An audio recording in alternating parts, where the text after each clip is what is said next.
Okay, hello everyone, and welcome back to A World of Tanks.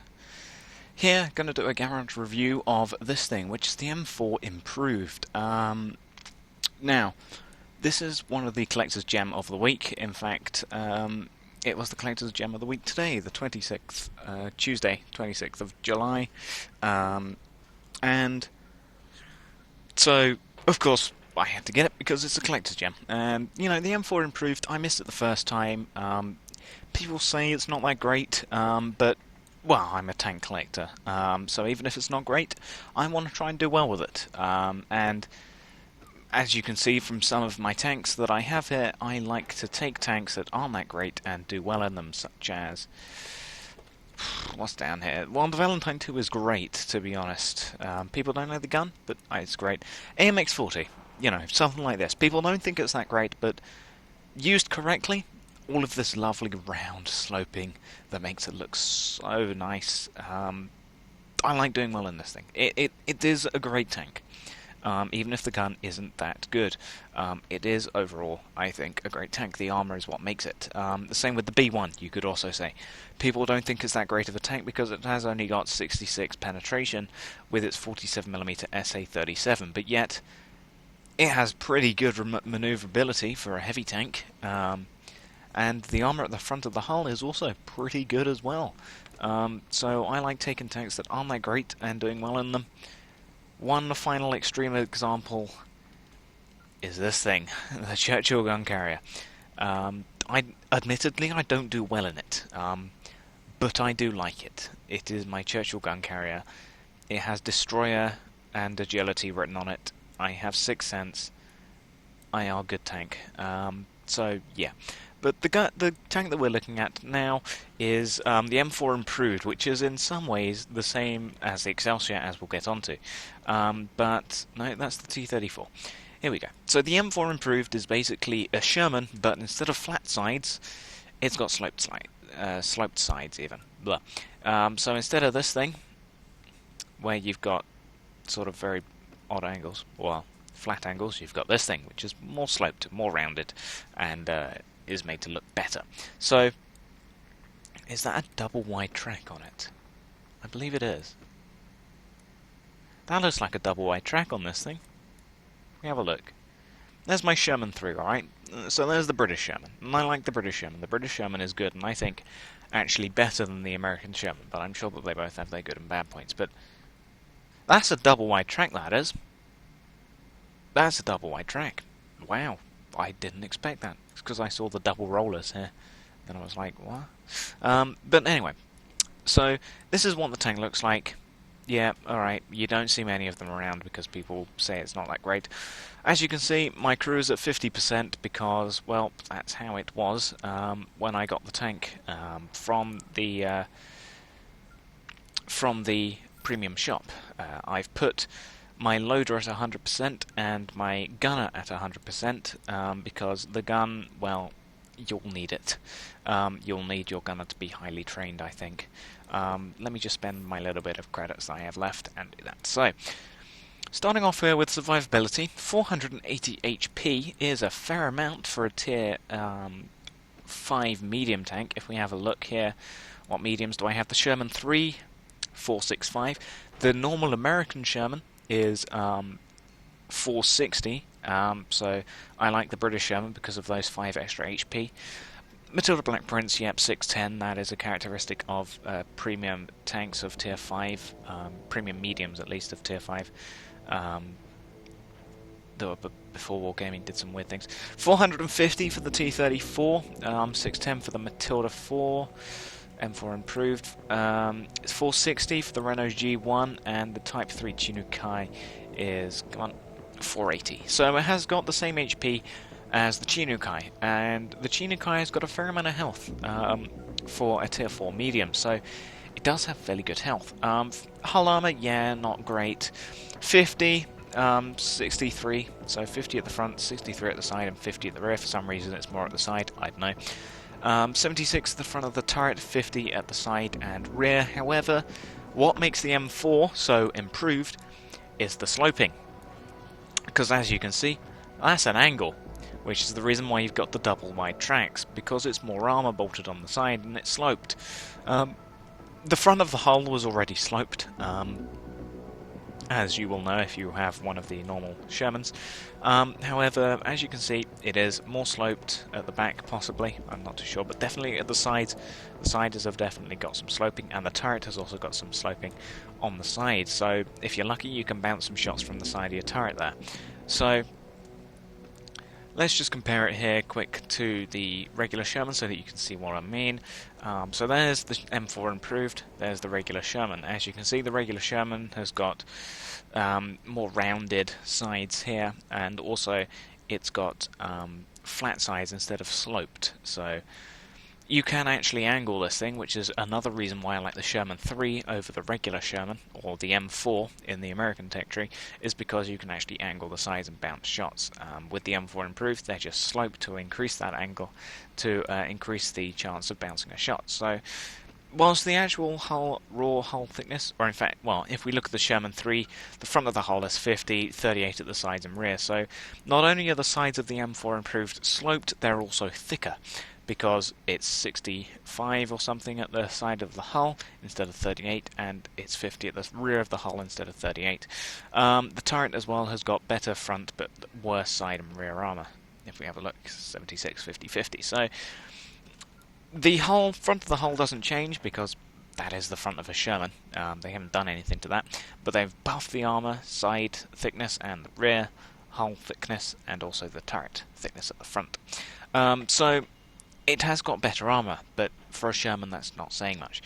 As for mobility, with my not 100% crew yet, 75 as you saw me quickly change them to, it weighs 38.1 tons with a 39.9 ton load limit, so with a gun rammer. I don't have a where are we? I don't have an enhanced gun lane drive for reasons that you will see. But it weighs a fair amount if we compare to the regular, to the Sherman 3 even, because it's not the regular Sherman. 38.1 instead of 30.7, so all that extra armour does increase the weight a bit. However, it does get a better engine, because it may weigh more, but instead of a 460 horsepower engine, it gets a 640 Wright G200 horsepower engine with 640 horsepower, with a 20% chance of fire and impact, 612 kilograms weight. So it may weigh more, 8 tons more, but it has a better engine to power it along. So it has got a power to weight ratio of 16.79 horsepower per ton, which is a fair amount. If we compare to the Sherman 3, which has got a 14.98 horsepower per ton ratio, so it's got better power to weight ratio than the Sherman 3. It also goes quicker, because 48 for the Sherman 3, 56 for the M4 improved, with 25 kilometers per hour reverse speed.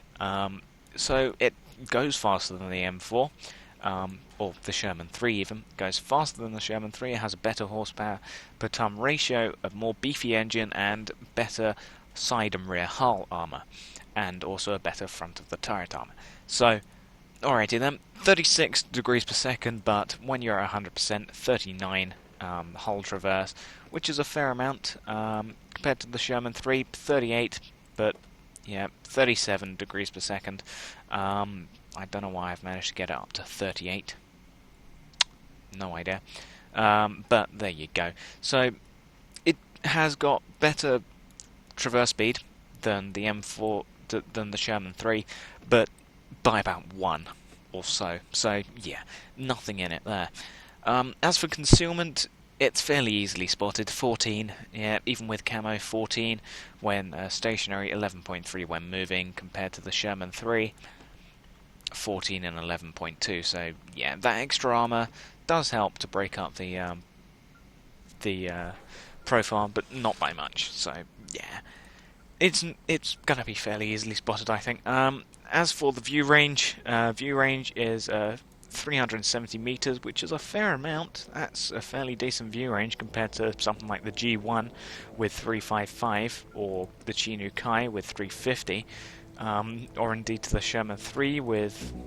oh, that also gets 370. Alrighty then. But as for the signal range, it's a Tier 8 radio, but it only has 570 meter signal range. It's what you get on the EZ4 Sherman, the T14, the M6A1E2, which is a very rare Tier 8 heavy tank even, the Fury, and the T28 Concept. So a fair amount of American premium tanks use the SCR 508/1 radio. And it's not great, but compared to other tanks that aren't the G1R, it does have fairly average signal range, except for the Chinukai, because the Chinukai only gets 400 meters because, you know, Japan. But 525, 595, oh, that's a fairly good radio. 570 base, British radio. 570, 527, 526. So, yeah, the radio range isn't great, but it's only tier 5, and yeah, what do you expect? So, overall, this is looking alright. It has decent HP, it has got fairly decent armour, yeah, and it's sloped, so if you angle yourself, you'll increase that chance of bouncing a shot. It's like the T-34, basically. If you've got the hang of angling with the T-34, you'll get the hang of angling with the M4 improved fairly quickly, I think. So, it's got decent manoeuvrability, it's got decent HP, and armour, if you angle it. It's got decent enough view range and radio range.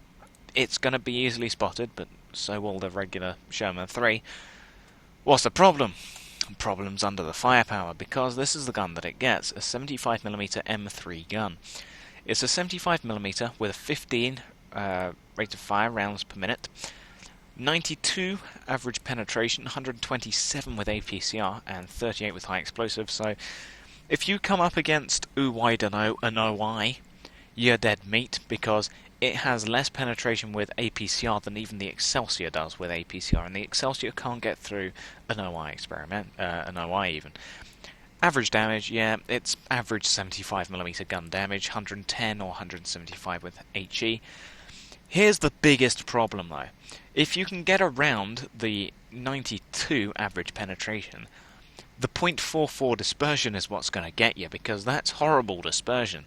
A 2.1 second aim time, yeah, alright, that's fairly decent aim time, with 1,437 weight. And to compare it here to the Sherman 3's M3 gun, here we go, so there's the M3 gun on the Sherman 3, and here is the M3 gun on the M4 improved. So, they're both 75mm guns. The Sherman 3's M3 75mm gun has a better rate of fire, 15.8. They've both got the same average penetration. The M4 improved gun has got 127 average pen with APCR instead of 109. Same average damage. The Sherman 3's gun is even more inaccurate.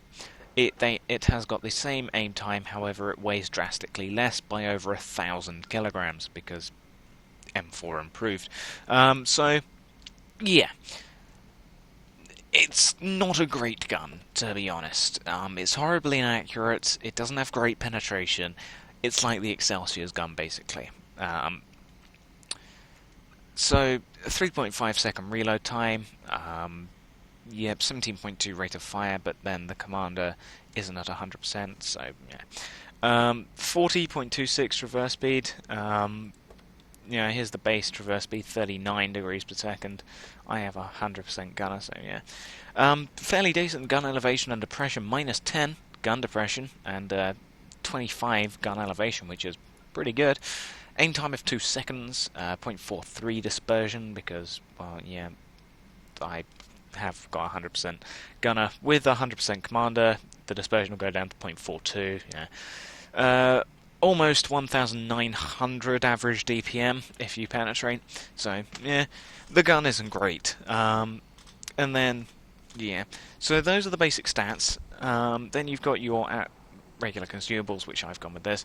You have a fairly decent ammo capacity, 79 AP rounds, compared to the Sherman 371 76mm rounds. So, yeah, you do have a fair amount of ammo to ricochet off things. So I've only gone and fitted a gun rammer because I'm broke right now, as you can see, only 4,820 credits. You could fit a camonet, but you're not a sniper, I can tell you that much. This gun is not made for sniping because it's horribly inaccurate and doesn't have good penetration, so don't bother with the camonet. Improve vents, yeah, go ahead and chuck that on. Wet ammo rack in case your ammo rack keeps getting damaged. Enhanced springs to stop your double layered tracks from getting blown off. Medium spawn liner. You do have better armour than a Sherman 3 or a regular M4 for that matter. That's not saying much though, because they're still only a Sherman, so yeah, I would say probably don't bother with that. Yeah, gun rammer, binos, same thing with the camonet. No, you're not a sniper. Coated optics wouldn't be a bad idea. You have fairly decent view range. Yeah, 370 meters view range, so yeah. So you could go with coated optics. Gun lane drive for better aim speed. No, you don't need it. 2.1 second aim time is pretty good aim time, so you don't need the enhanced gun lane drive. And then toolbox, because yeah, toolbox is always useful. So for your commander, let's have a look. Sixth sense is always useful, as is eagle eye, to see when you penetrate if you do any critical damage.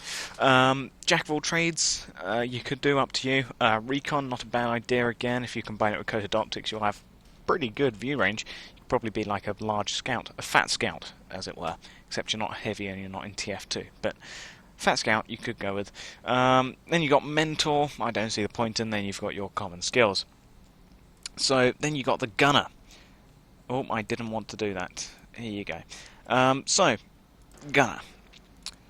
I've gone with Deadeye because 92 penetration. If you penetrate, you'll want to let the enemy know that you're around and that you can actually penetrate their tank. So, I've gone with Deadeye. Then you've got Snapshot. Horribly inaccurate anyway. Probably don't bother with that. Armour to improve your accuracy of your damaged gun. Still not that accurate. If your gun gets damaged, probably chuck your repair kit on it because it's going to be basically useless if it's damaged. So, but then again, up to you. If you want to go armour, sure, go ahead. Designate target, yeah, could do. And then you've got your common skills. So then you've got your driver. I don't think you need clutch braking because you do have pretty good traverse speed, 39 degrees per second. That's pretty good traverse speed. So I would say off-road driving, preventive maintenance in case you keep getting set on fire. Smooth ride, you're horribly inaccurate anyway. If you're firing on the move, it's going to be luck-based RNG if you actually hit them and not gun accuracy. So, nah, don't bother with that. Controlled impact if you want to ram things. Yeah, you could do. You get up to a decent top speed. I'm not too sure about the acceleration, however, because the AC4 Sentinel, or the AC4 Experimental even, that said it can get up to 60 kilometers an hour, and it will. It won't do it under its own acceleration, however. If you get pushed or if you go down a hill, you'll be able to get to its top speed, but not by acceleration. Acceleration on that is really slow. So I'm not too sure if it's the same with the M4 Improved. It may be, but I don't know. I'll have to play a couple of games to find out. So, and then you've got your common skills. Then you've got your radio operator. So, radio operator. Signal boosting, probably not a bad idea. Go ahead and stick that on, then go for relay if you want. Call for vengeance if you want, then situational awareness, also not a bad idea. Get that view range up to overpowered levels. Then you've got your common skills, and finally your loader. So, your loader, I'm going with Adrenaline Rush. But then you could also go with Safe Stowage in case your ammo rack keeps getting damaged. Then Intuition if you want to switch between AP and APCR. And I can understand carrying around some APCR shells because 92 penetration, you're not going to get through a front of an Excelsior with that. The Excelsior couldn't get through its own frontal armour with regular AP. You'd have to have APCR on the Excelsior. So, yeah. I can understand carrying around a whole load of APCR on this tank, and I wouldn't blame you for it. Then you've got your common skills. So overall, what I'm looking at here is, having not played any games, I'm thinking a fairly mobile, fairly survivable tank with decent mobility and a decent view range, but with a terrible gun, as is the story of many premium tanks, in one way or another. So, yeah, it's a collector's item. that's why I have it. I'll probably use it. Sure, I'm thinking it'll be good. I'm not too sure if this has got. I don't know whether this tank has got preferential matchmaking. It does have an HD view model though, which is nice. I do like this. This is a nice view model. However, I'm not too sure if it does see tier 7s. If it does, then good luck. But I'm hoping that it doesn't. Don't quote me on this. You can go and look up for it for yourselves. But yeah, so I'm thinking it's a fairly good tank if it wasn't for the gun, as is the story with the Excelsior. So yeah, thank you all for watching, and goodbye.